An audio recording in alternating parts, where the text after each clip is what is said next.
Good afternoon. It's Friday, the 27th of October, 2023, just after 1 o'clock. Welcome to UK Column News. I'm your host, Mike Robinson. Joining me in the studio today is Brian Gerrish. And by video link, we have Vanessa Beeley. We're going to get started today with the Online Safety Bill. It is no longer a bill. It is now an act. It became law yesterday. Let's just have a very brief look at what the government is saying about it. This is going to make sure that illegal content is removed. And this is the only positive out of this whole thing. Because the fact that the government was forced to drop the harmful but legal aspect of this was a positive development. It's going to enforce the promises social media platforms make to users when they sign up through terms and conditions, and this is the key point. So instead of the government aiming to work out what is legal content which is harmful that they want to ban, they're basically going to require Ofcom to hassle social media platforms to make sure that the terms and conditions are followed to the letter. They are going to offer users the options to filter out content such as online abuse that they don't want to see. Well, if it was only online abuse, that might be a positive development. But of course, this is not about online abuse or child protection or terrorism content. It's about censorship. And we will maintain that analysis. So Ofcom has been made the regulator, of course, and let's just see what they had to say about this. They are going to take this responsibility as the new regulator in three main phases. So phase one, they're saying they're going to publish draft codes and guidance on their duties on the 9th of November 2023. Including analysis of the cause and impacts of online harm to support services in carrying out the risk assessments, because there's a whole regulatory burden that now goes on to the various platforms. They're going to provide draft guidance on recommended processes for assessing risk. They're going to create draft codes of practice, setting out what services can do to mitigate the risk of harm. And they're going to set out draft guidelines on Ofcom's approach to enforcement. They're going to run a consultation on those guidelines, and the codes of practice will then be submitted to the Secretary of State for Science, Innovation and Technology, and subject to the approval there laid before Parliament. So there is going to be parliamentary oversight of this. There's still plenty of opportunity to get involved in that process.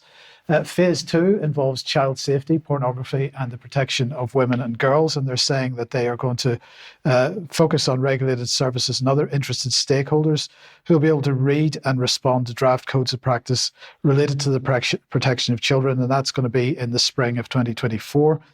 They're also going to consult on the analysis and causes of impacts of online harm to children, and they're going to create a draft risk assessment guidance for focusing on children's harms and so on.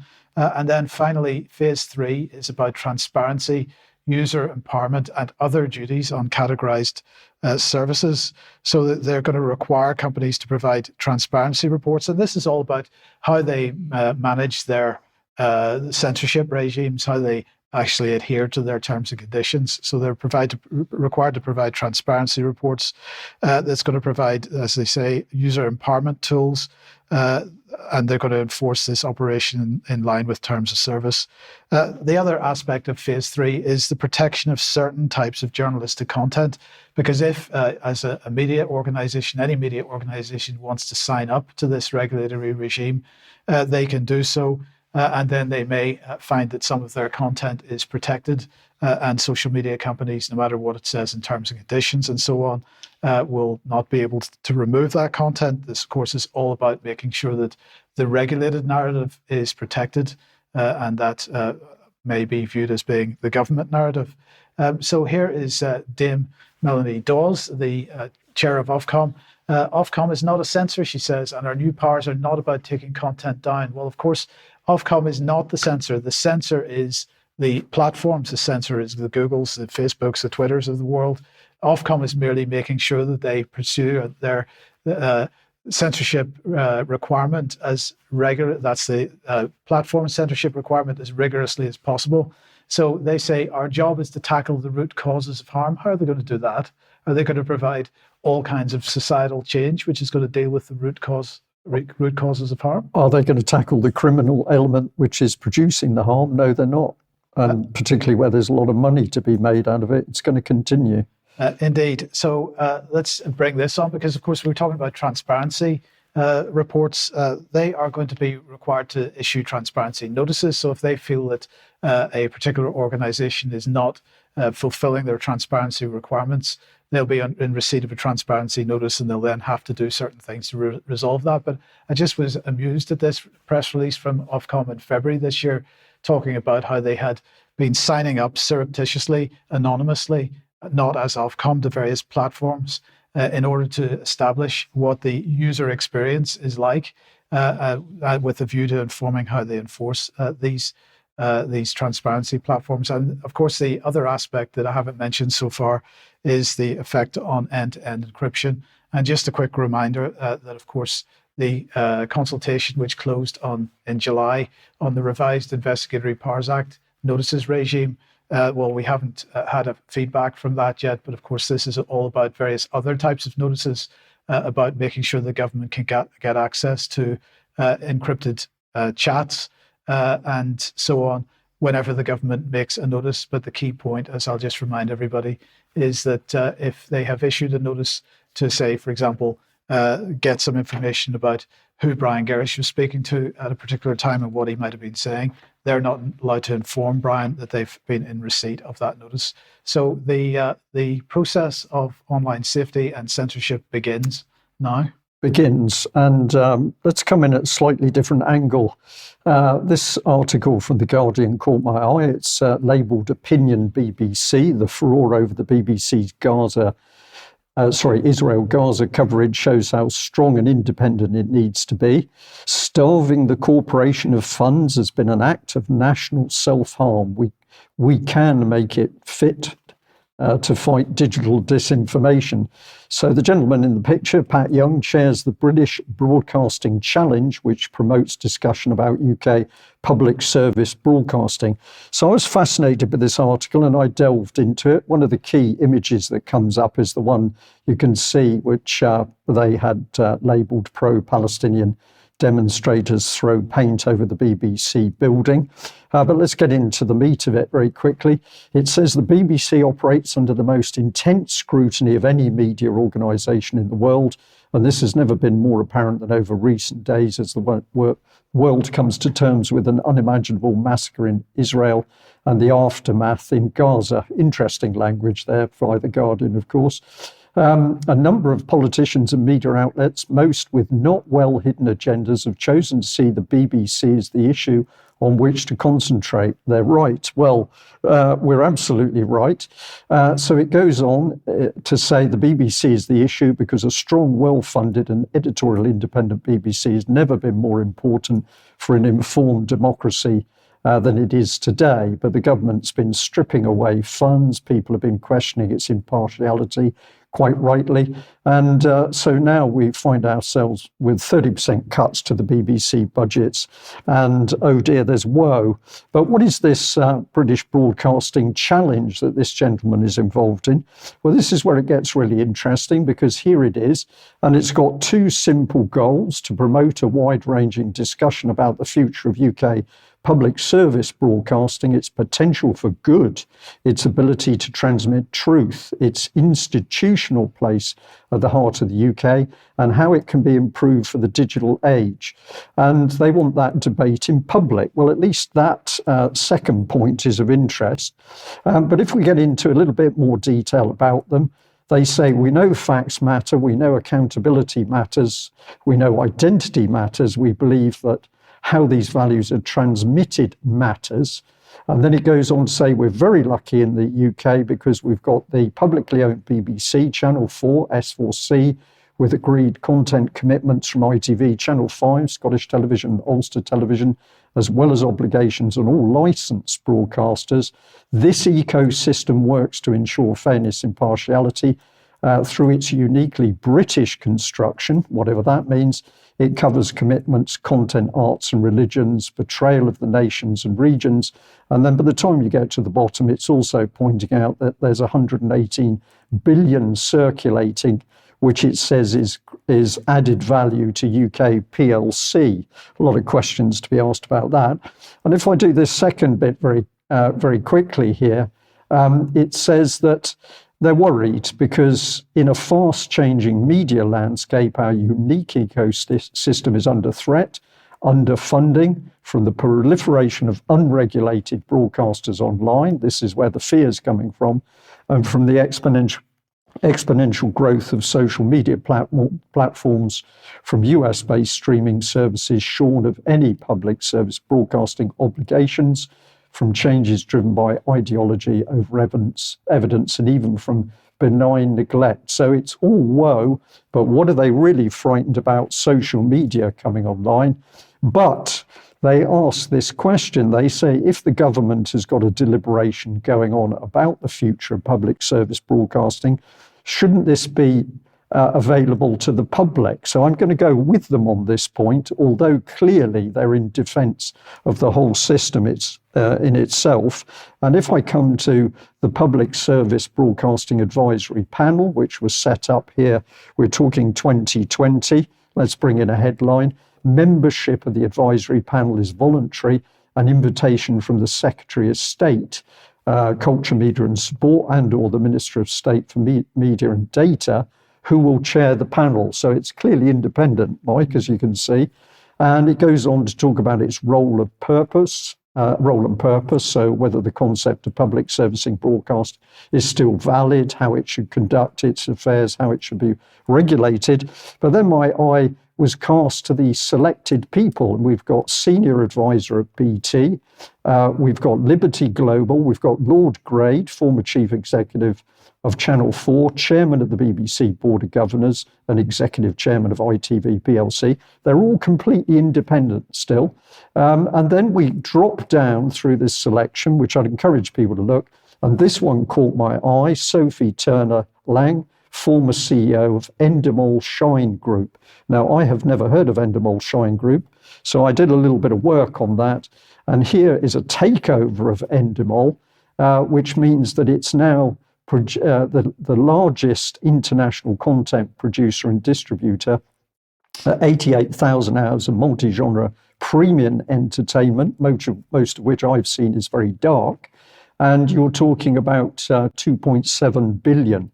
So this is the powerhouse that's working behind closed doors with the government to talk about the future of public service broadcasting. And I think there's a lot of questions to be asked as to how this little arrangement is working. Okay, let's move over to Vanessa then. Welcome to the program, Vanessa. Let's head for Israel and Gaza. Yes. So first of all, I wanted to draw attention to a statement made by President Biden in light of the soaring Gaza death toll. This is an article in The Cradle written by the News Desk, calls the deaths of innocents a price to pay. So let's see what he's actually referring to.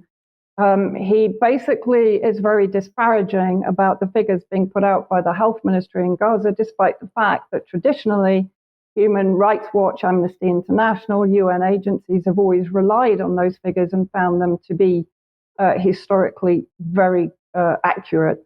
So he says, I'm sure innocents have been killed, and it's the price of waging a war. So it appears to put no responsibility on Israel for effectively the massacre that is going on inside the Gaza concentration camp.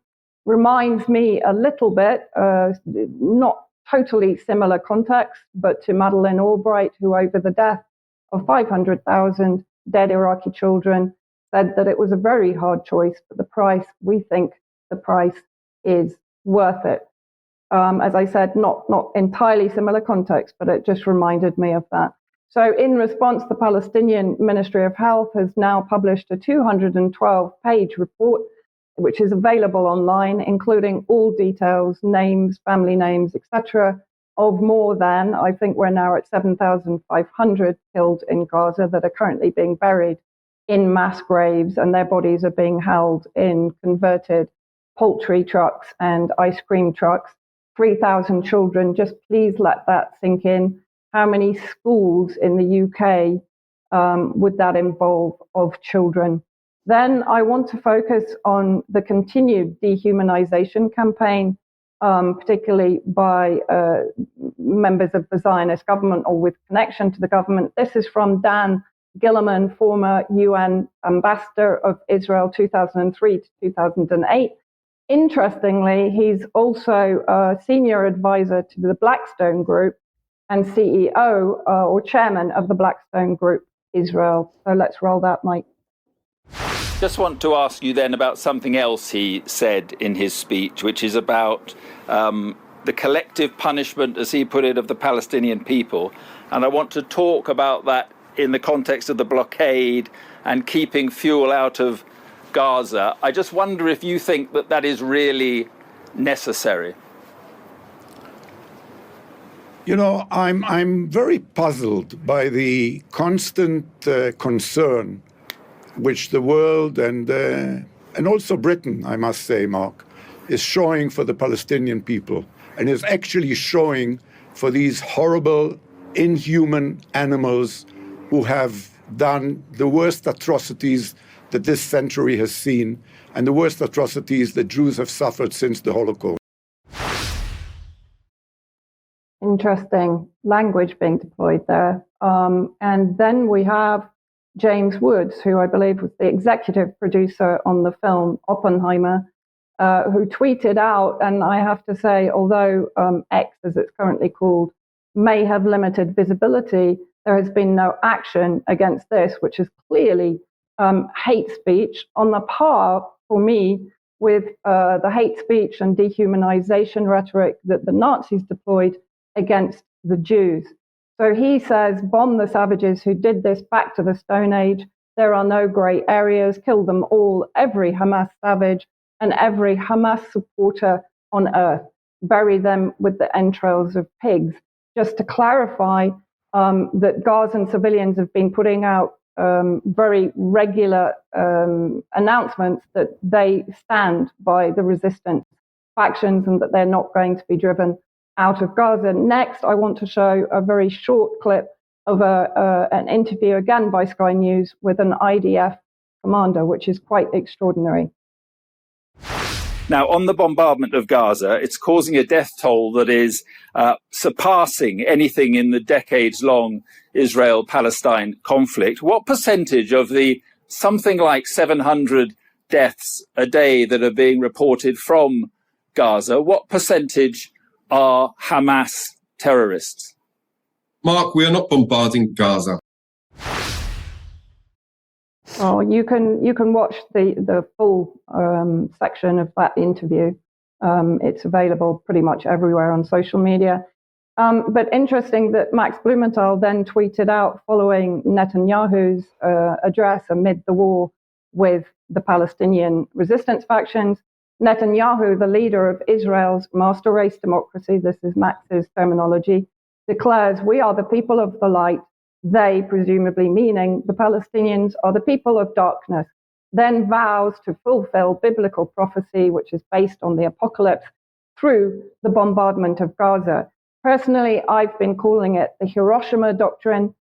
In the last 19 days, Israel has dropped more than 12,000 tons of explosives, which is equivalent, according to many, of the Hiroshima atomic bomb. And here is just a few seconds of what that looks like for Palestinians.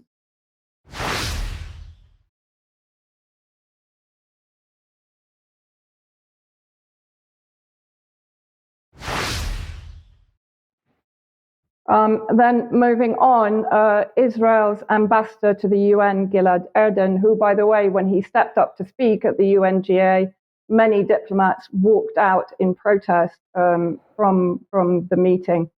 So here he states, this was, I think, on the 18th of October, Israel has a right to self-defense, so we're back onto self-defense.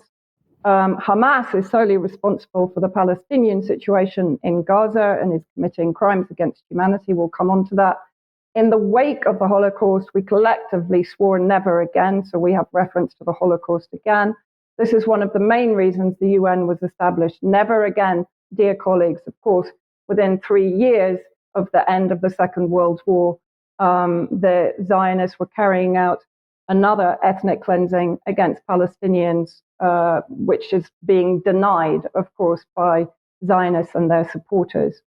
And following on from this self-defense trope that is rolled out by Israeli spokespeople. I want to play this video recent by Gideon Levy, a journalist for Haaretz.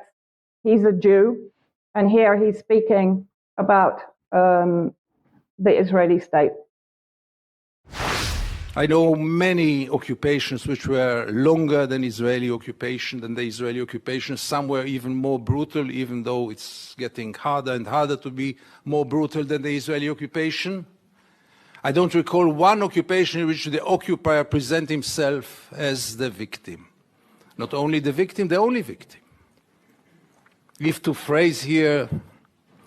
quote here the late Golda Meir, she once said that we will never forgive the Arabs for forcing us to kill their children. We are the victims. We are forced to kill their children. Poor us. And as the victim and the only victim in history, again, it enables us the rights to do whatever we want, and nobody is going to tell us what to do, because we are the only victims. To this, there is a third, very deep-rooted value, and this is the very deep belief, again, everyone will deny it, but if you scratch under the skin of almost every Israeli, you'll find it there. The Palestinians are not equal human beings like us. Then what I want to very quickly look at, because I can see that I'm running out of time. The IOF is still claiming, of course, that it was a Palestinian resistance failed missile that caused the Gaza hospital blast at the Baptist Hospital. However, even New York Times is putting out a report saying that it has evidence that that is not necessarily plausible. Moving on, Mike, to the next article, to the Mondo Vice article, because I'll just rush through these a little bit. People can read the articles for themselves. So this is a Mondo Vice article that was put out quite recently in the last couple of days. A growing number of reports indicate Israeli forces were responsible for Israeli civilian and military deaths following October 7th attack. Please do read these accounts that I'm going to be showing you. So basically, I'll go through very quickly. This is testimony from a local resident whose partner was killed, who talks about on the Monday, 2 days after the original attack, on the Monday, Israeli tanks carried out the shelling of buildings that contained not only armed resistance factions, but also civilians.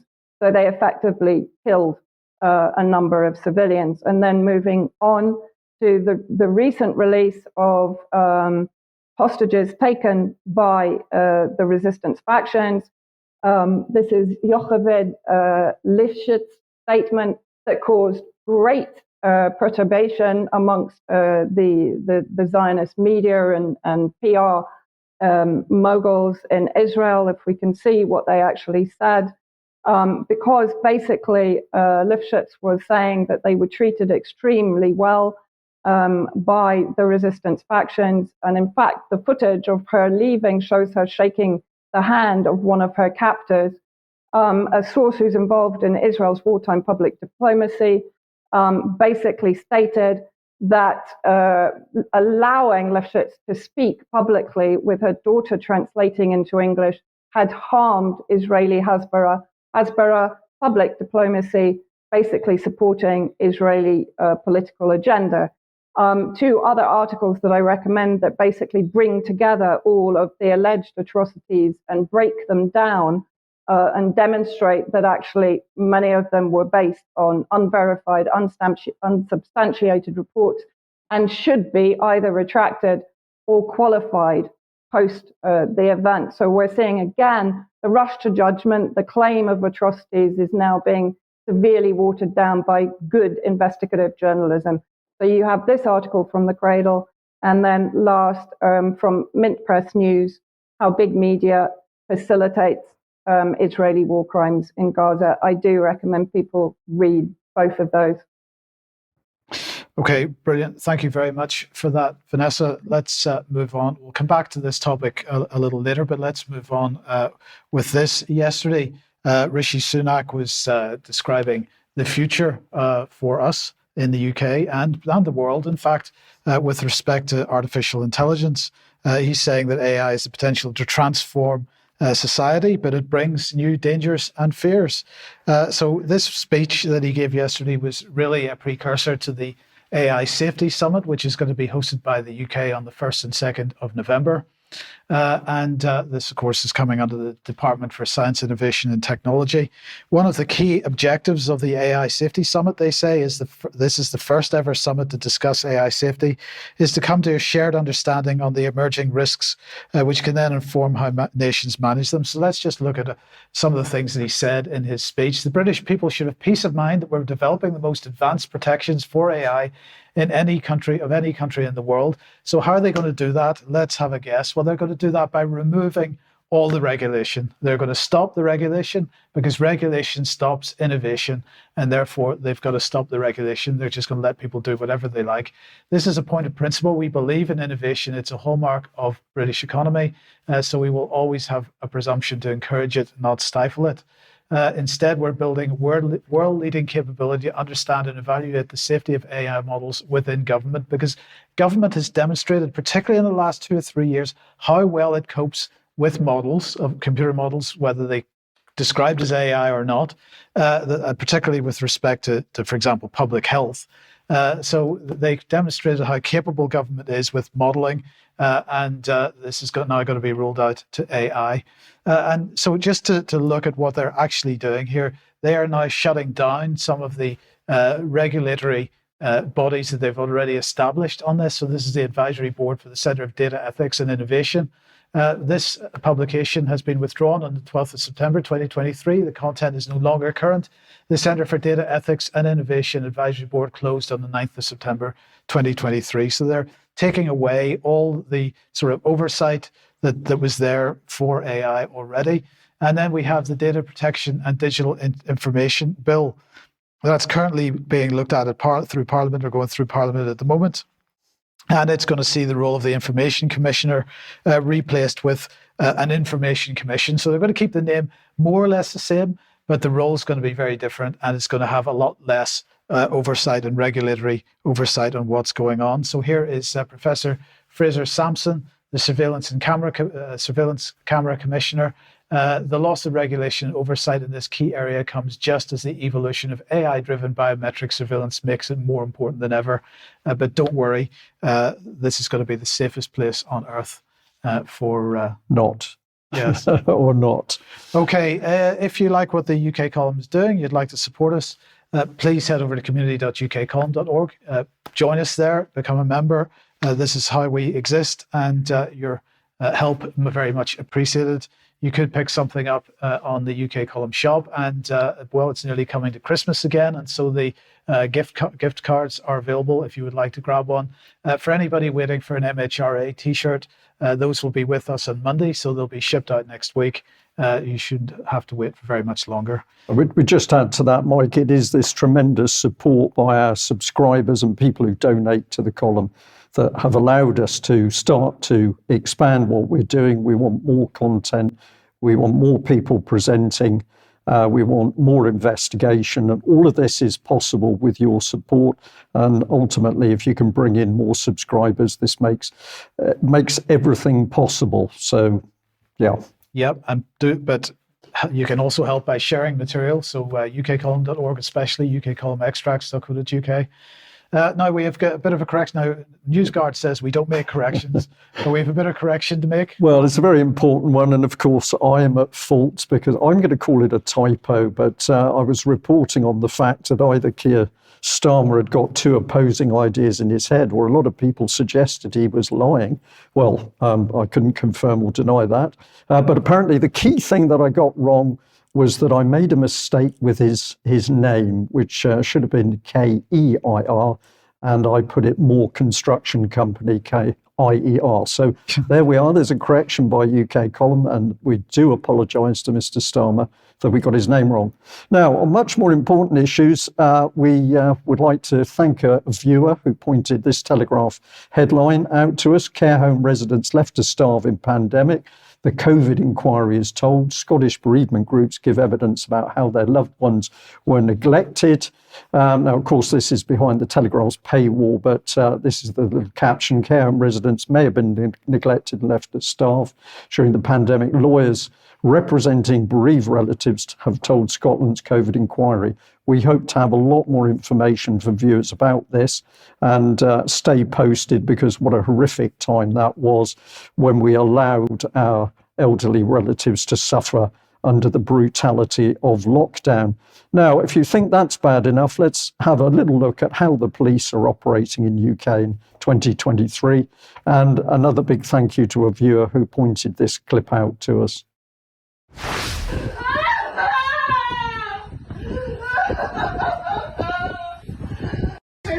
Sylvia, just do what Lee said, just go peaceably, he's on his way. He's going to come and meet you. Just go peaceably. Got your keys, got your shoes, and got a coat. Do you know where her medication's kept? I've just had a look, I don't know. She keeps all her stuff put away properly, everything. That's right, this police response is for criminal damage because a 67-year-old lady has pruned a hedge or an overgrown tree or shrub in her communal garden.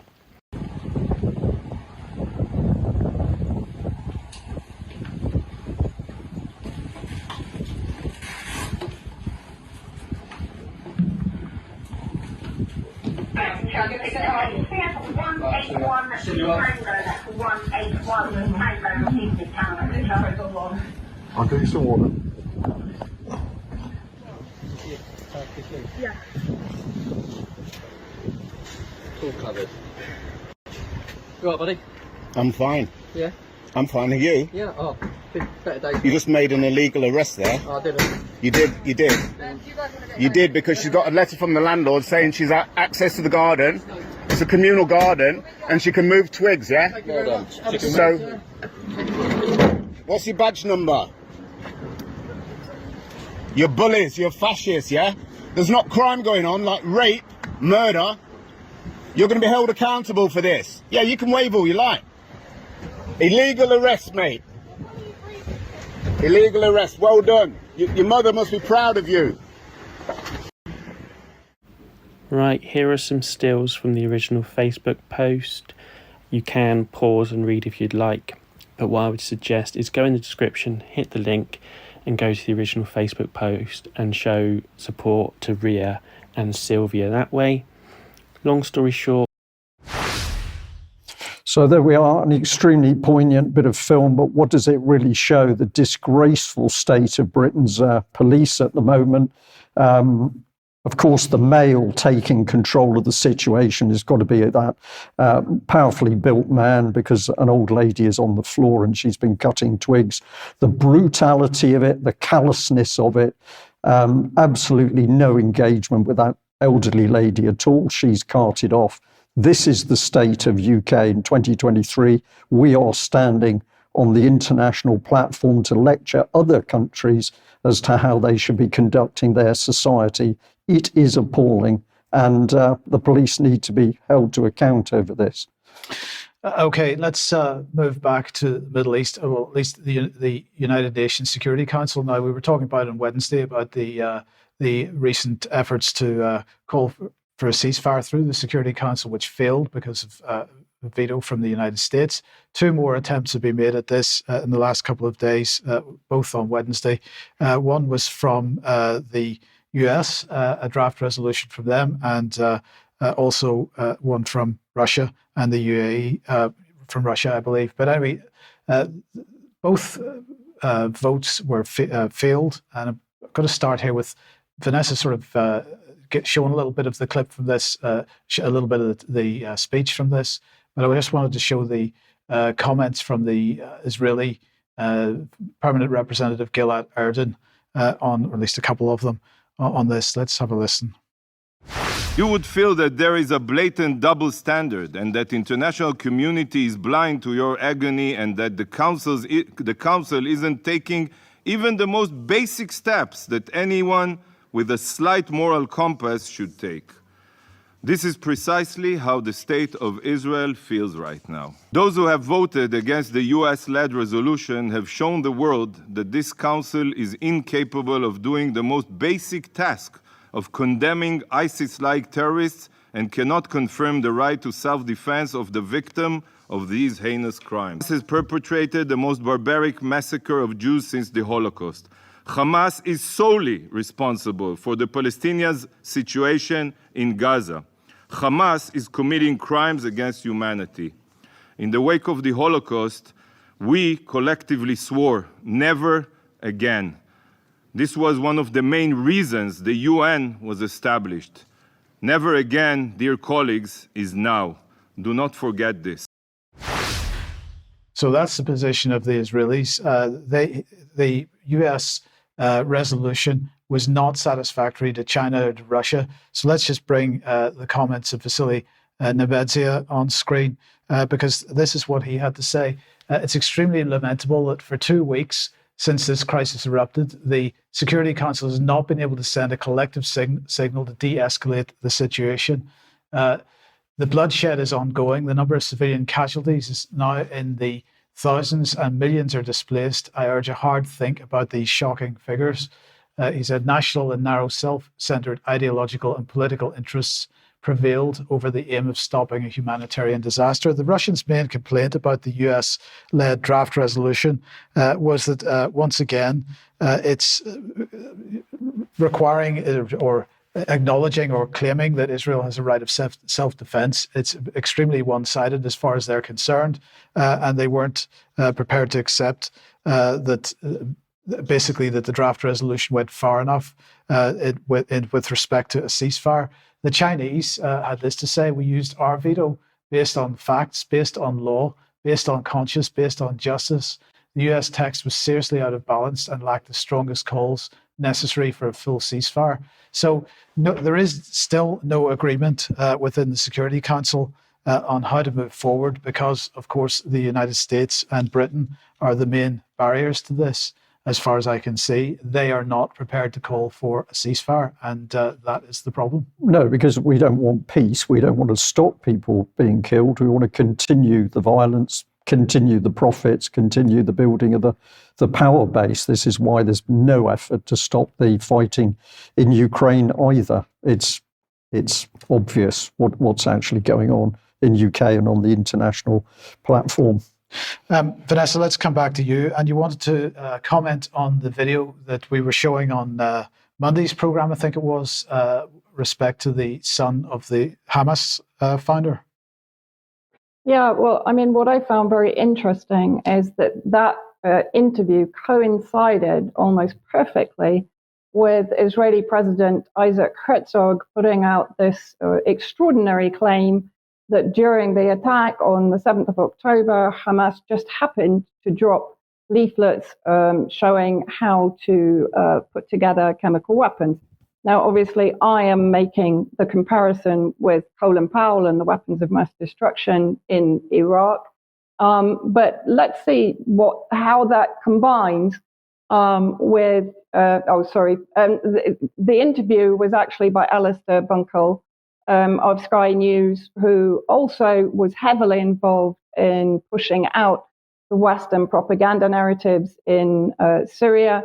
And actually, although he says it's difficult to substantiate what Herzog is saying, after all, he's the Israeli president and therefore he should be given credibility. The documents were sent to none other than Hamish de Bretton-Gordon, again, the go-to expert from the UK with connections to MI6, who was used to basically shore up the chemical weapon narratives in Syria. So then we had this interview by Fox News of Mossab Hassan Youssef, the son of founding Hamas leader. Let's have a look at his background. So between 1997 and 2007, this is a 2010 CNN report, he basically worked as one of the most successful spies for Israel. So for 10 years, he was working, providing espionage for Israel, and even resulted in the incarceration of his own father. So what did he actually say in the interview? You were shown a section of that on Monday. He told Fox News' Brian Kilmeade that Israel should explore using gas. I presume that refers to cyanide gas after evacuating civilians in Gaza. He says it sounds horrible, but I don't see any other option. The tunnels, meaning the armed resistance tunnels, are interconnected, and gas could be one of the solutions. But this has to be in the right time. We cannot just rush into Gaza. Note that he used the term "we," which suggests that he's still working or still perceives himself as an ally of Israel. There's no modern army, he says, that is prepared for this type of war. And most importantly, we need to get the civilians out of the picture, which I presume means evacuating them into the Sinai, as that has been demonstrated to be the plan of many of the government officials in Israel. As long as there are civilians there, then the operation might be incomplete, he said.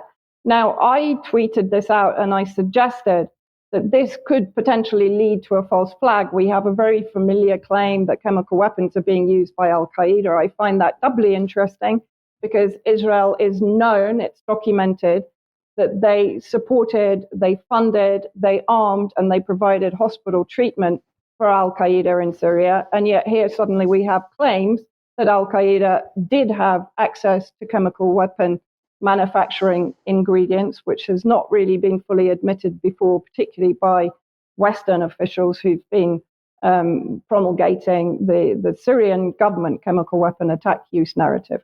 So Clayton Morris, formerly of Fox News, now of Redacted, actually spoke to Larry Johnson about the potential for a false flag where potentially gas of any kind could be used against, for example, Gazan civilians and then blamed on Hamas.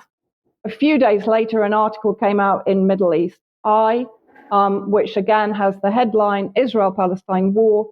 Israel plans to flood Hamas tunnels with nerve gas, source says. So let's see what that source says. Palestinian groups expect Israel to flood Hamas tunnels with a type of nerve gas or chemical weapon under the surveillance of U.S. Delta Force commandos as part of a surprise attack on the Gaza Strip. Israel and the U.S. hope to achieve the element of surprise in order to penetrate Hamas tunnels, rescue an estimated 220 hostages, and kill thousands of soldiers.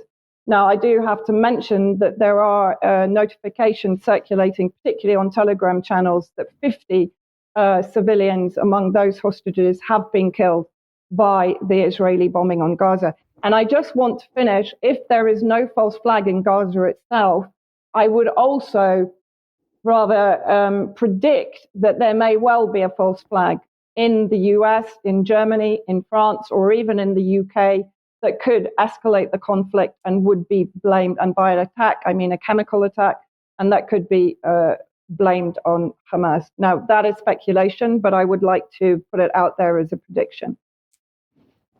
Okay, Vanessa, thank you very much for that. Well, I'm going to jump back to the BBC, and I was extremely interested in this little article that was up sort of 24 hours ago. So the caption was, "My family in Gaza, solo vigil sparks protests." And it's a story about what was going on in a particular location in Israel. I was first of all interested to see who had produced it, because this is quite an emotive report, and I just wanted to know a little bit more about the journalist. So 2 names there were at the bottom. And if I bring in the first one, Gidi Kleiman, this person has been a staff producer at the BBC for 15 years, so they're extremely experienced. Education, the Reichman University, I wasn't familiar with that, so I thought I would just check that one there. And if we bring the university in on screen, this is the first private institution of higher education in Israel. And if I'll leave a bit of the detail on screen, people can freeze it and read it. But the important thing is it says it's unique in its educational methods, which are based on interdisciplinary approach and the teaching of information technology and global markets. It combines theory with real-world experience and provides its students with proficiencies. And one of the big things they're saying is that it's got alumni that come from many ultimately go on to high-profile jobs and cover many different of areas. So key positions, government agencies, high-tech companies and financial institutions. And my simple point is that this journalist obviously should know a lot about Israel and what's going on and has access to high-profile people. That's my simple point. But when I looked at the second individual, I was intrigued to find this. Now, this is Camera UK, formerly UK Media Watch and BBC Watch. And I'm going to say largely, in my experience, this has been a pro-Israel a group which has been looking at how the BBC reports things. So I was very interested to find the BBC's journalist linked with a critical article by this, which says BBC film on Lod promotes inaccuracies and raises questions. And if we get into it, these are some of the things that Camera UK has picked up. Now, I'm taking these at face value, but my point is that we have other people looking at how the BBC reports, and I'm going to ask some questions at the end. So let's do these points very quickly. Viewers are told that Lod is one of Israel's few mixed cities where Jewish and Arab Israelis live side by side. It then says, the criticism says, in order to come up with that misleading portrayal, the journalist had to ignore other places, including Jerusalem, Haifa, Akko, Ramleh, Yafro, and others. And also it says that the BBC mentioned the women, they're mentioned in the video as mothers of three and residents of Lod, but viewers are not informed that the one lady in particular is a former member of Lod City Council and an activist in the Hadash party and a relative of the Lod resident Musa Hanuza, who was shot dead on the first night of unrest in the city. So we're taking these at face values, but this is very interesting analysis. And okay, that's just highlighting those 2 points that I've covered. Now, if we go and have a look at Hadash here, and we've just chosen something simple, Wikipedia. Hadash is a left-wing party that supports a socialist economy and workers' rights. It emphasizes Jewish-Arab cooperation, and its leaders were amongst the first to support a two-state solution. The top also says that this is a far-left political coalition in Israel formed by the Israeli Communist Party and other leftist groups. So the criticism is that the BBC puts a woman forward without giving you background, which shows that actually she's highly politically active, whether you think that's good or bad. So essentially inaccurate, misleading reporting. But it goes on in the article, they talk about the curfew, which is imposed is just for Arabs. But according to the criticism by Camera UK, the 8 p.m. to 4 a.m. curfew imposed by the police on May the 12th, this is a historical article, did not apply only to Arabs, and yet the BBC allowed that disinformation to stand. And if we just pop on through here, they eventually highlight part of the film clip that's with this article, and it says BBC audiences are not informed that Hadalah is a partisan political NGO with a long record of anti-Israel activity. And the key point here is that the BBC is being disingenuous with both sides of a very highly volatile situation in Israel.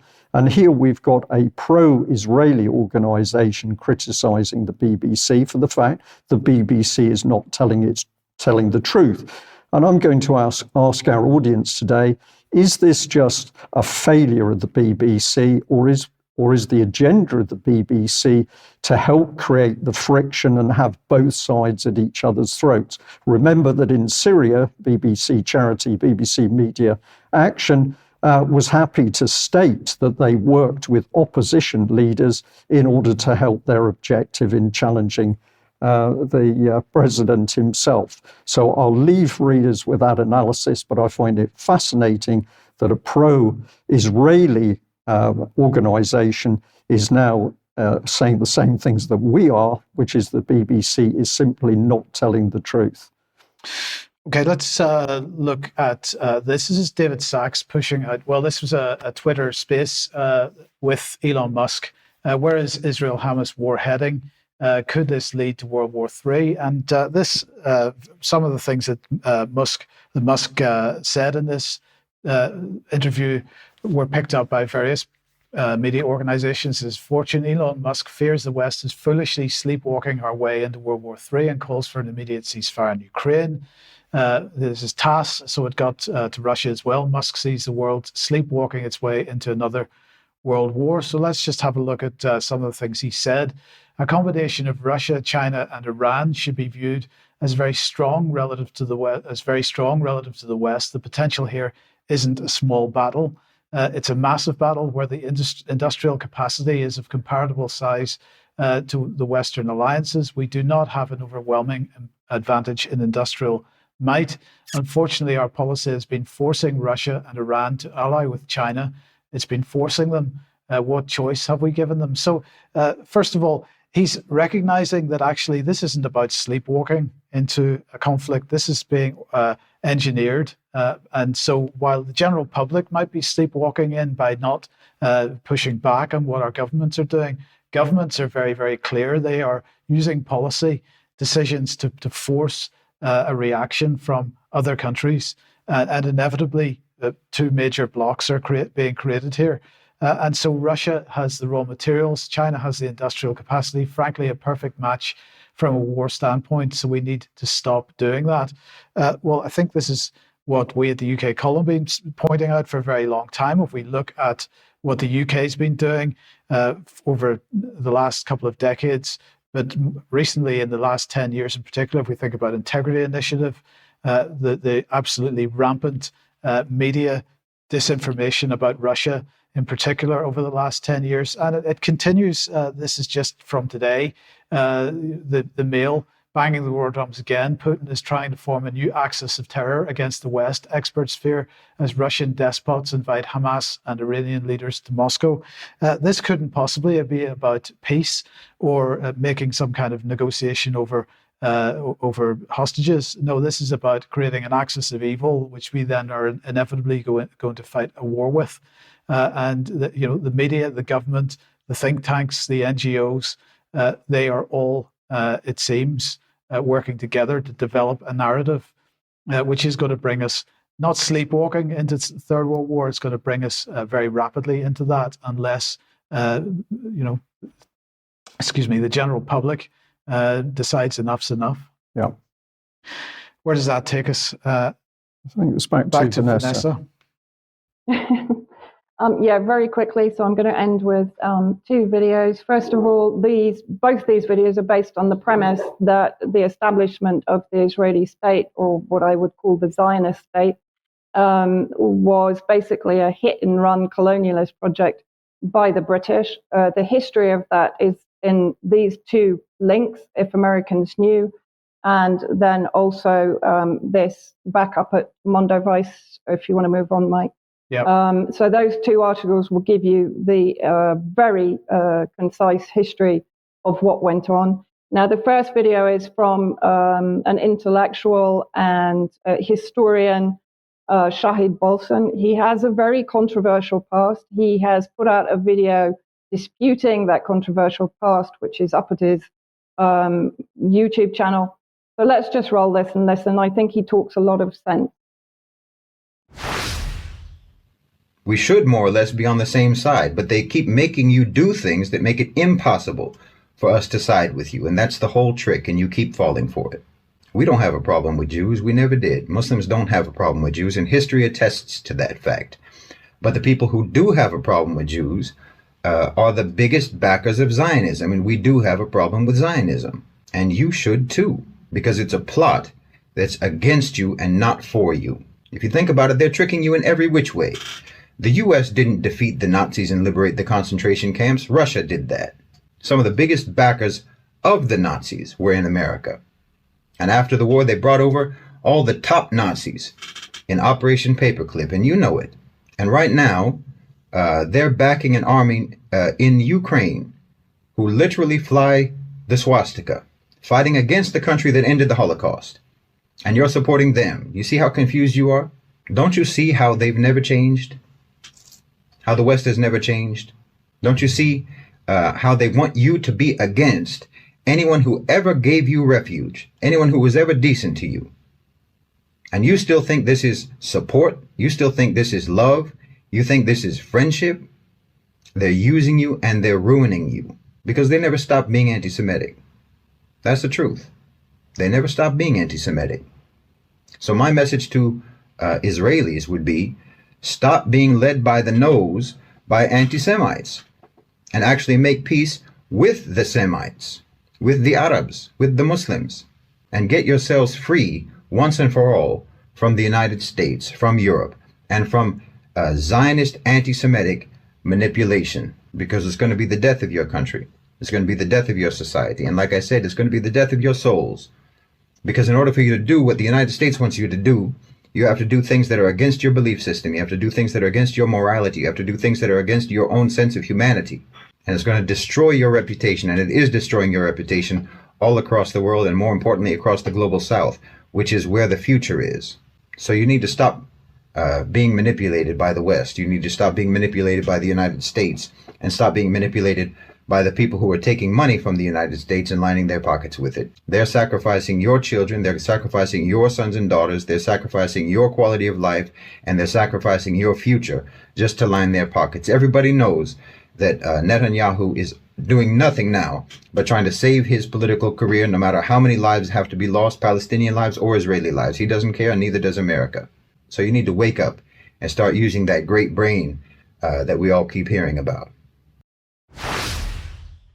I'd just like to, sorry, Vanessa, if I may, I'd like to say that I've listened to all of that clip. So we just had a part of it there and encouraged the audience to listen to all of it. It made me think. The calm delivery I really liked. But of course, he's talking about a nation being led by the nose, but I feel here I am in UK in 2023, and I'm in a nation which is being led by the nose by individuals that I do not feel have got the best interests of this country at heart. And yet what do? They're planning on a global scale, on a Davos scale, in order to change the way this society functions and the US society functions and the way societies function in the European Union. And it doesn't surprise me at all that we would have the same problems in Israel itself, where the government is not necessarily what people think. So I'm just going to say it's worth watching the whole clip and thinking about the country that you live in, wherever you are in the world, because it seems to become increasingly clear that our governments have an agenda between themselves and not in the best interests of people in their own nation states. And for the people in the chat box that didn't catch the name, it's Shahid Bolson. So sorry, Vanessa, go ahead. We'll also discuss him a little bit more, maybe an extra. But I think it's worth pointing out that documentation shows that, for example, in the late 1890s, after the inception of Zionism, most Jews and Jewish leaders at that time dismissed Zionism as the latest anti-Semitic cult. Very important. So the last video is Rabbi Yisrael Feldman. You can follow him on Twitter, Torah Judaism, Jews United Against Zionism. This is a relatively short clip, but you can watch the whole thing on Twitter. The Zionists do not represent the Jewish people and certainly not speak in the name of the Holy Torah. The very name Israel was stolen by them. Authentic Jews around the world demand that the entire land and all rights be restored to the Palestinian people. As Jews, we say that our people would be more safe and our religion more respected under Arabs who believe in God and fear Him than under these heretics, Jews only by birth, who make war against Judaism and humanity. We pray for the speedy and peaceful dismantlement of the State of Israel, and for the time when Palestinians and Jews will once again live side by side in peace and harmony.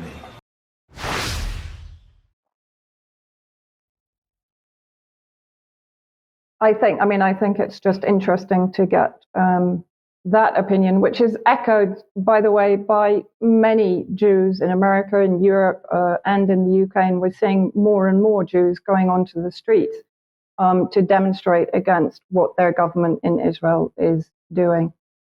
Yes.